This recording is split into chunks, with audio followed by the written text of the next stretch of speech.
droit de travailler, les droits des travailleurs et des travailleuses. Qu'est-ce qu'un droit? Un droit est quelque chose que toute personne a la permission de faire ou d'avoir, car la loi le garantit.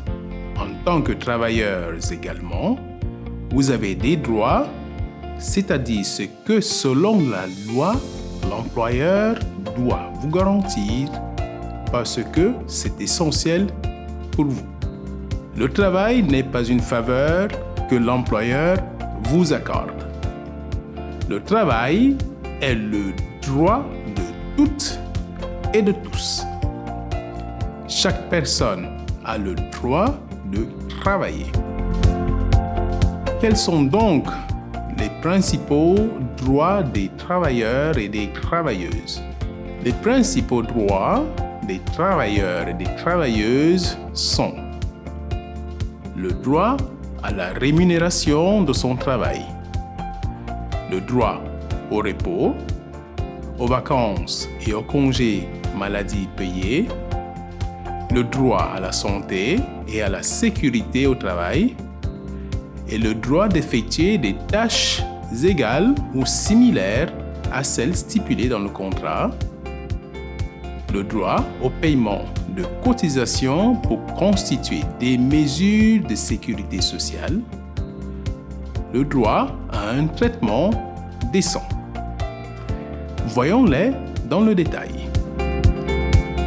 Droit à la rémunération de son travail. Le travailleur a le droit d'être payé pour le travail qu'il fournit. La somme qu'il reçoit est appelée rémunération. La rémunération doit être proportionnelle à la quantité de travail fourni. Par exemple, si vous travaillez 8 heures par jour, vous devez être payé pour les 8 heures où vous avez travaillé. En outre, la rémunération ne peut pas être inférieure à certaines limites qui sont normalement définies par les conventions collectives nationales de travail. Il s'agit de documents contenant les règles définies conjointement par les associations de travailleurs et d'employeurs, selon lesquelles la relation professionnelle doit être organisée. La rémunération doit être effectuée par un paiement traçable et ne doit pas être rendue, même en partie, à l'employeur. Le travailleur a également droit à une fiche de paye détaillant combien il a gagné et quelles sommes ont été retenues, le cas échéant pour le paiement des impôts et des cotisations.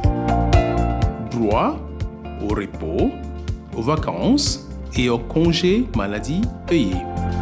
La loi et les conventions collectives nationales de travail fixent des limites maximales au nombre d'heures de travail par jour, par semaine et par an. Le travailleur a le droit de ne pas dépasser ces limites. Cela signifie que vous ne pouvez pas travailler au-delà de ces limites horaires. En outre, au cours d'une longue journée du travail, le travailleur a droit à une pause. Il est obligatoire d'avoir au moins un jour par semaine où le travailleur ne travaille pas. Entre une période de travail et la suivante, il doit y avoir une période de repos d'au moins 11 heures consécutives.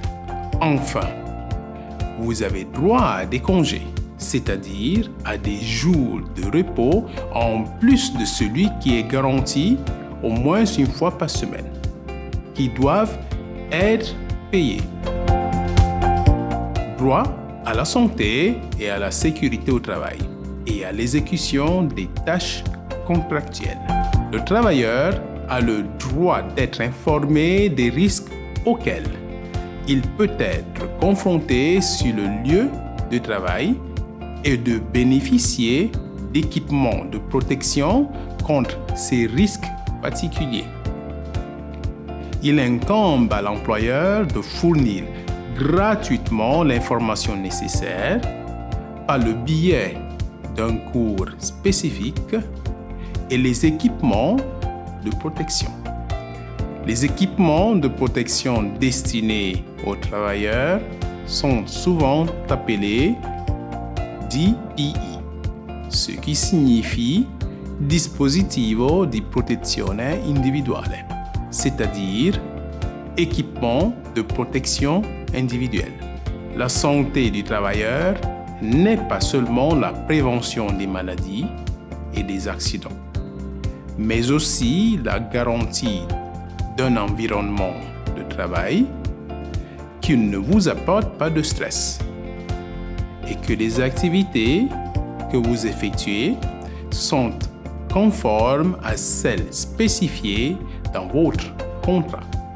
En cas d'accident de travail, même si vous n'avez pas de contrat de travail ou si vous vous trouvez dans le territoire italien sans document en cours de validité, vous avez droit à la protection garantie par l'INAIL, l'Institut national d'assurance contre les accidents du travail, présent dans toutes les provinces italiennes. Ces guichets et cliniques sont ouverts tous les matins. Rendez-vous aux urgences de l'hôpital ou, si vous avez un, chez votre médecin traitant pour vous faire soigner. Un certificat médical vous sera remis que vous devrez présenter à l'INAIL pour obtenir la protection et la reconnaissance de l'accident. En cas d'accident du travail, dont le pronostic est supérieur à 3 jours, en plus de celui de l'événement, vous avez droit à des indemnités économiques temporaires jusqu'à la guérison.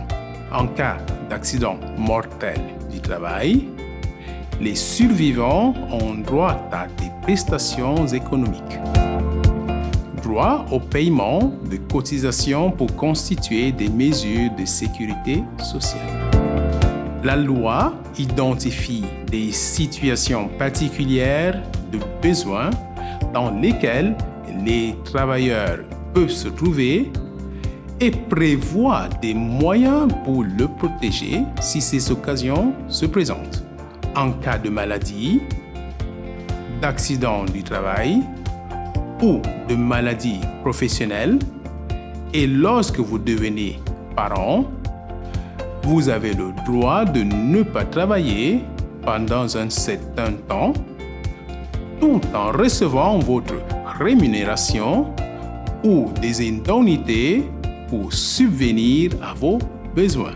Lorsque vous devenez trop âgé pour travailler, vous avez le droit de cesser de travailler tout en continuant à percevoir des indemnités. Enfin, si vous perdez votre emploi, vous avez le droit de recevoir des indemnités pendant un certain temps. Le temps de trouver un nouvel emploi. Pour pouvoir bénéficier de tous ces moyens, vous devez répondre à certains critères et remplir un certain nombre d'obligations qui dépendent tous deux de moyens que vous comptez utiliser. Par exemple, pour obtenir des indemnités de chômage, il est important que ce ne soit pas vous qui ayez démissionné, mais l'employeur qui vous ait licencié. Ou que vous soyez simplement arrivé au terme d'un contrat à durée déterminée.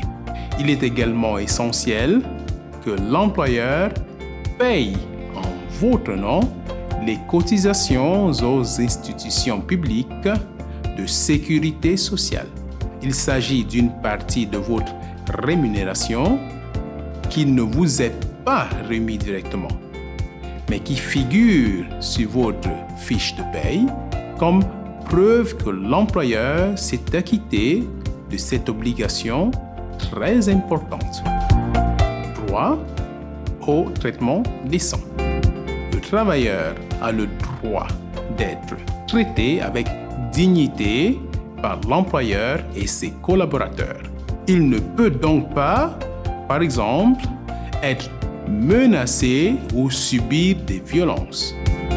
Quels moyens puis-je utiliser pour m'assurer que mes droits en tant que travailleur ou travailleuse sont respectés? Le premier moyen sur lequel vous pouvez compter pour faire respecter vos droits est le contrat, c'est-à-dire un document énonçant les conditions de travail telles que les tâches, la rémunération ou les horaires que le travailleur doit lire et signer avant de commencer à travailler. Le contrat doit toujours être rédigé sous forme écrite et remis directement au travailleur. Le contrat de travail est le premier pas pour rendre le travail légal et donc pour faire respecter vos droits. Mais ce n'est pas le seul moyen.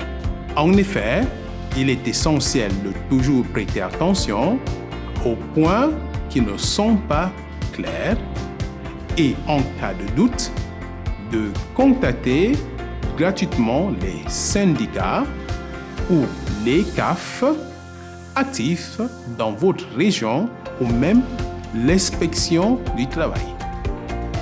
Si vous avez besoin de renseignements sur le service le plus adapté, vous pouvez contacter le numéro vert 800 290 290, un numéro gratuit ouvert 24 heures sur 24 qui garantit l'anonymat, assure une médiation linguistique, offre des informations sur les possibilités d'aide et d'assistance et vous met en contact avec les services d'aide sociale locaux.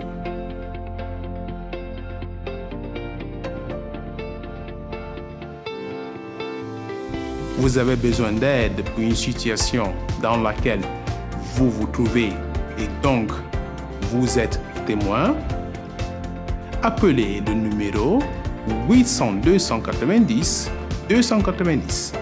Les employés pourront vous diriger vers le service le plus adapté à vos exigences.